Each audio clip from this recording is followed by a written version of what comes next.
Hello प्यारे बच्चों, आज के वीडियो लेक्चर में हम बात करेंगे इलेक्ट्रॉनिक विन्यास। इलेक्ट्रॉनिक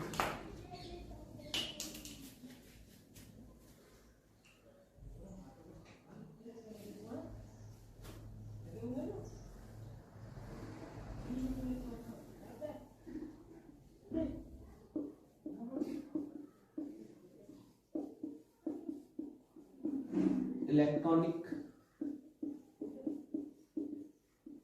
विन्यास करना कैसे करें।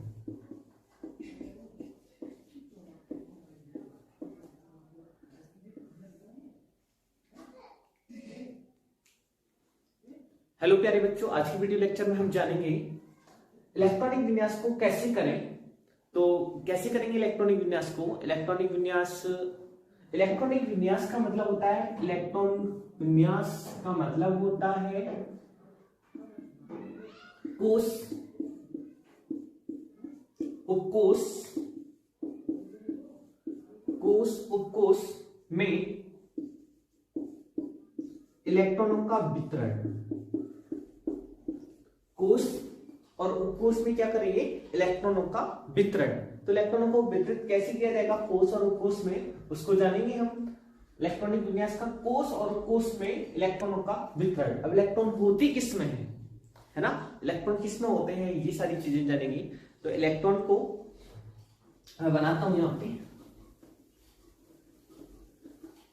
जैसे यहां पे किसी एलिमेंट का, जैसे हाइड्रोजन का एटॉमिक नंबर होता है 1। हाइड्रोजन का एटॉमिक नंबर 1 होता है, ठीक है। तो जिस तत्व का जितना परमाणु क्रमांक होता है, जिस तत्व का जितना परमाणु क्रमांक होता है, वो दो चीजों को बताता है। उतने ही तो उसमें क्या होते हैं, उतने ही तो होते हैं उसमें इलेक्ट्रॉन, और उतने ही क्या होते हैं उसमें प्रोटॉन हुआ करते हैं। यानी उसी संख्या बराबर जितना परमाणु क्रमांक होगा उतने ही उसमें क्या होंगे, इलेक्ट्रॉन्स होंगे, और उतने ही क्या होंगे उसमें प्रोटॉन होंगे, ठीक है। तो इसका मतलब इसमें इलेक्ट्रॉनों की संख्या कितनी है, 1 इलेक्ट्रॉन है। अब हम क्या करते हैं, इलेक्ट्रॉनों का वितरण कर रहे हैं। इलेक्ट्रॉनों का वितरण, तो हमारा जो ऊर्जा आरेख है, मैं लिखूंगा 1s1।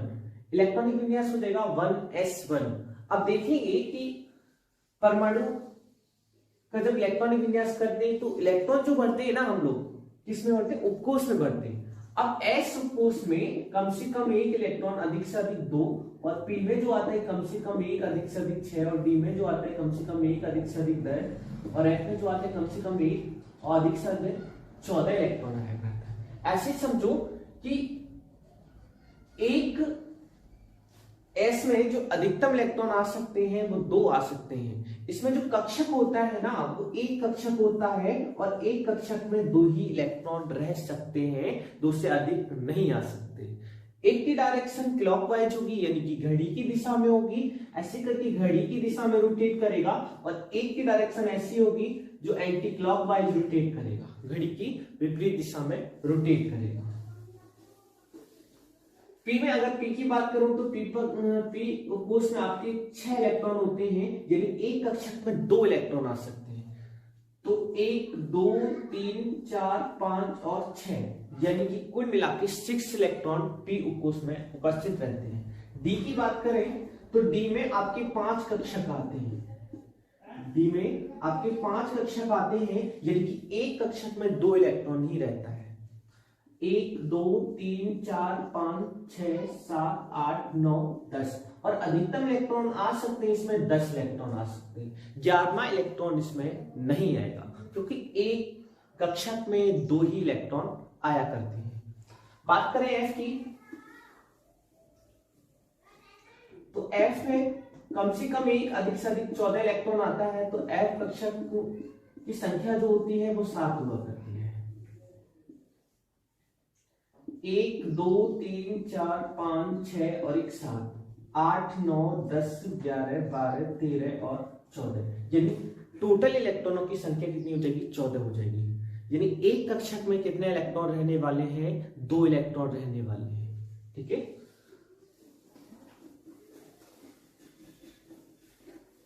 इलेक्ट्रॉनिक विन्यास का मतलब हमने समझा इलेक्ट्रॉनों का वितरण, कोष और उपकोष में वितरण। लेकिन हम जानेंगे कि ये कोष और उपकोष, ये ऊर्जा आरेख कहां से आएगा।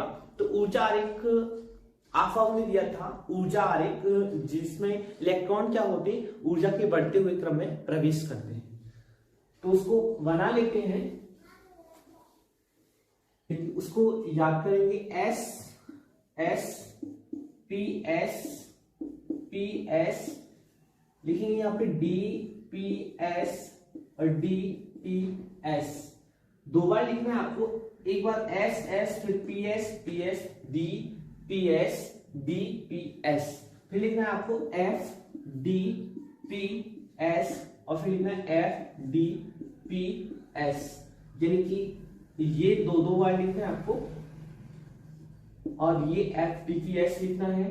यहाँ एस एस और यहाँ पी एस, यहाँ भी पी एस, यहाँ डी पी एस और यहाँ पे डी पी एस। इस तरह से आपको क्रम में लिखना है।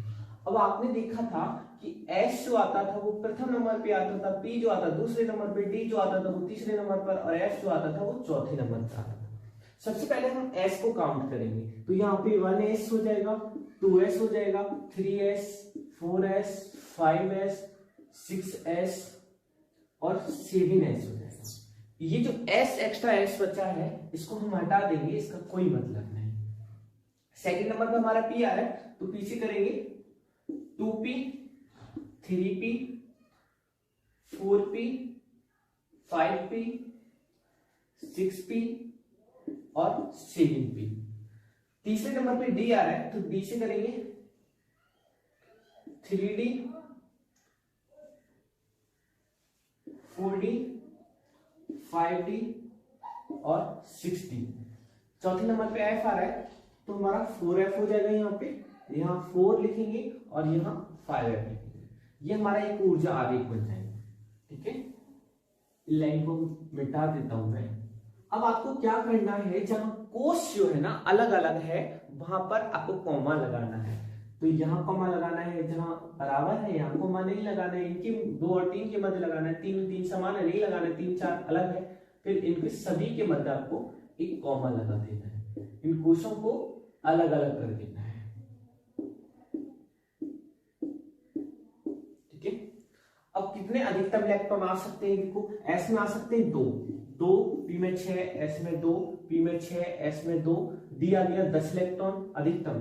पी में कितने आएंगे, 6 इलेक्ट्रॉन आएंगे, एस में कितना 2, डी में 10, पी में 6, एस में 2, एफ में 14 इलेक्ट्रॉन आ सकते हैं, डी में 10, पी में 6, एस में 2, एफ में 14, डी में 10 और पी में 6 इलेक्ट्रॉन। टोटल इलेक्ट्रॉन काउंट करेंगे, ये क्या है, इलेक्ट्रॉनों का यही वितरण है, इलेक्ट्रॉन बांट रहे हैं हम। ठीक है, तो 2 2 4 6 10 2 12 6 18 2 20 10 30 6 36 2 38 10 48 6 54 2 56 14 70 10 80 6 86 2 88 14 102 10 112 और 6 118 इलेक्ट्रॉन हमने अफवाहों के एक ऊर्जा आरेख में वितरित कर दिए हैं, यानी कि बांट दिए हैं। तो इसी लाइन को आप अग्रसर करेंगे और इलेक्ट्रॉनिक विन्यास करेंगे। ठीक है, अब मैं यहाँ पे कुछ तत्वों का इलेक्ट्रॉनिक विन्यास करूंगा।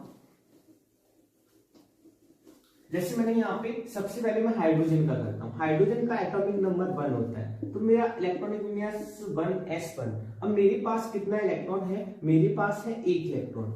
इस इलेक्ट्रॉन को मैं वितरित करूंगा, अधिकतम s में 2 इलेक्ट्रॉन आते हैं और मेरे पास तो 1 ही इलेक्ट्रॉन है, तो मैं क्या करूंगा, 1 इलेक्ट्रॉन भर दूंगा। ये हो जाएगा हाइड्रोजन का इलेक्ट्रॉनिक विन्यास। दूसरा हीलियम का करेंगे। हीलियम का परमाणु क्रमांक 2 होता है, लिखेंगे 1s। अब कितने इलेक्ट्रॉन है मेरे पास, 2 इलेक्ट्रॉन है, तो 2 भर देंगे इसमें। ठीक है, तीसरा करेंगे लिथियम का। लिथियम का परमाणु क्रमांक 3 होता है, तो इसमें कितने इलेक्ट्रॉन होते हैं, 3 इलेक्ट्रॉन होते हैं। तो इसका जब मैं इलेक्ट्रॉनिक विन्यास करूंगा 1s, 2 भर दिए मैंने, 2s में कितना आ जाएगा, 3, 2 और 1 3 हो जाएगा, 1 इसमें आ जाएगा और कितने हो जाएंगे, 3 इलेक्ट्रॉन हो जाएंगे। चौथा करेंगे बेरिलियम का परमाणु क्रमांक होता है 4, तो इलेक्ट्रॉन कितने होंगे, 4 इलेक्ट्रॉन होंगे। 4 इलेक्ट्रॉन यानी कि 1s 2s, 2 इसमें आ जाएंगे और 2 इसमें आ जाएंगे, 2 और 2 4 इलेक्ट्रॉन भर गए, है ना। पांचवा करेंगे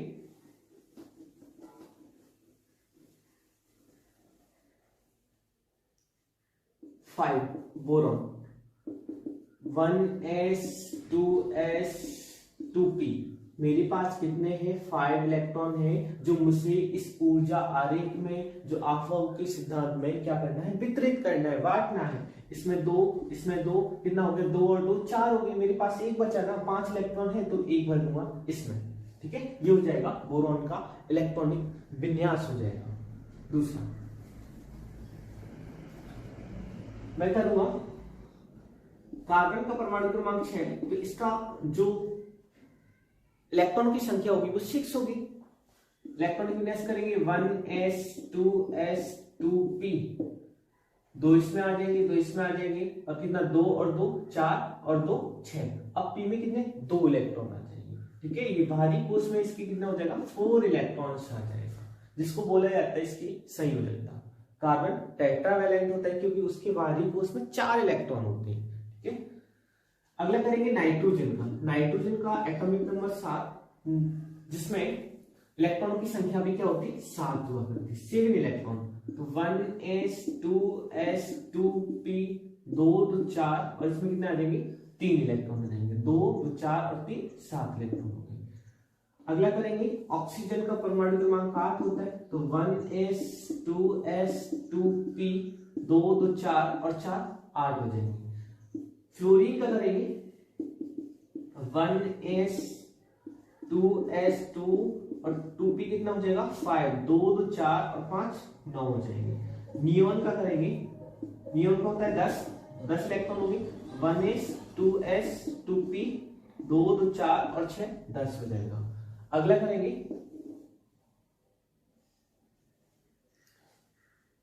मिटा दे रहा हूं इसको और कर लेते हैं। ठीक है, अगला है sodium, Na11, 1s2s2p 3s 2 2 4 6 10 11 electron है ना मेरे पास, तो 10 सॉरी 11, 2 2 4 और 6 10 और 1 11।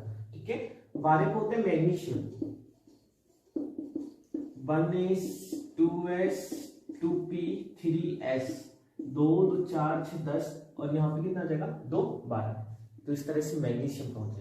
एल्युमिनियम आता है हमारा 13 पर, 1s2s2p 6 और 3s2 और 3p कितना हो जाएगा 1, 2 2 4 6 10 2 12 और 1 13 हो जाएगा। 14 पे आता है आपका सिलिकॉन, 1s2s2p 3s 3p, तो 2 2 4 6 10 2 12 और 2 14। हमारे पास 14 इलेक्ट्रॉन थी जो मैंने इसमें भर दी। 15 पे आता है आपका फास्फोरस, 1s2s2p 3s 3p, तो 2 2 4 6 10 2 12 और 3 15 हो जाएंगे। ठीक है, इसको भी हम मिटा देते हैं।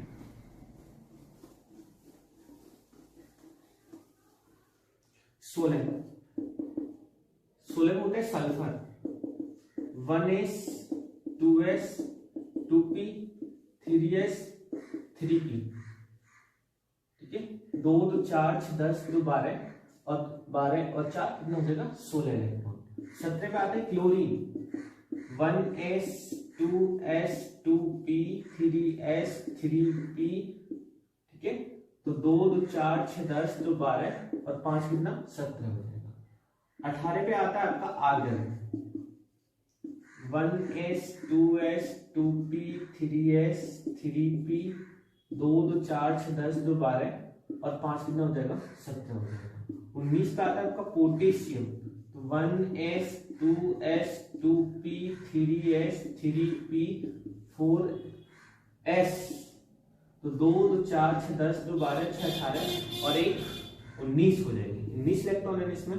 20 का आता है calcium, 1s2s2p 3s 3p 4s, तो 2 2 4 6 10 2 12 6 18 और 2 20 है। ठीक है, अब आफॉर्म की कुछ अपवाद भी हैं जो इस इलेक्ट्रॉनिक विन्यास में इस तरह से नहीं भरे जाते हैं, तो मैं उनको नोट कर दे रहा हूं। 3D में जो आता है, 3D आवर्त में जो आता है, 3D आवर्त में आपके दो एलिमेंट आते हैं। एक आता है आपका क्रोमियम जिसका एटॉमिक नंबर 24 होता है, जिसके 4s से एक इलेक्ट्रॉन होता है, ठीक है। कॉपर आता है 29 नंबर पर, जिसमें 4s में एक इलेक्ट्रॉन होता है। 4D आवर्त की बात करें, 4D आवर्त,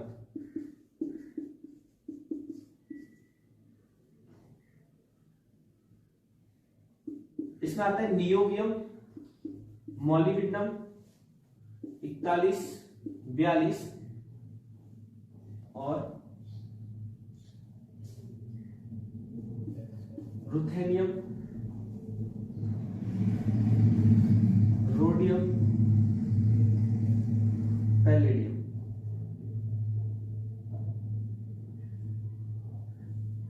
इकतालीस, 42, 43 और ये आपका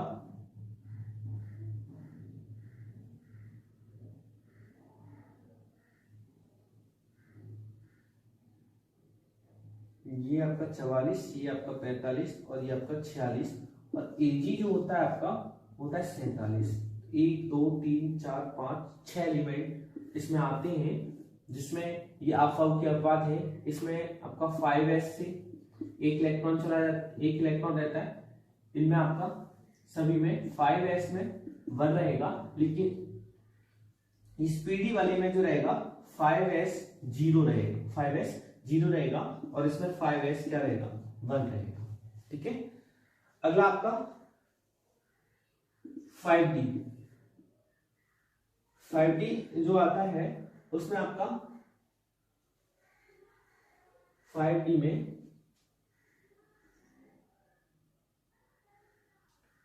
प्लेटिनम आता है Pt और Au आता है 78 और 79। इसमें आपका 5s, तो इसमें आपका 6s बन रहेगा, 6s बन रहा है, ठीक है। तो ये कुछ अपवाद है जिनमें s में एक इलेक्ट्रॉन भरा जाता है और जो शेष इलेक्ट्रॉन होते हैं हम d में भर देते हैं, ठीक है।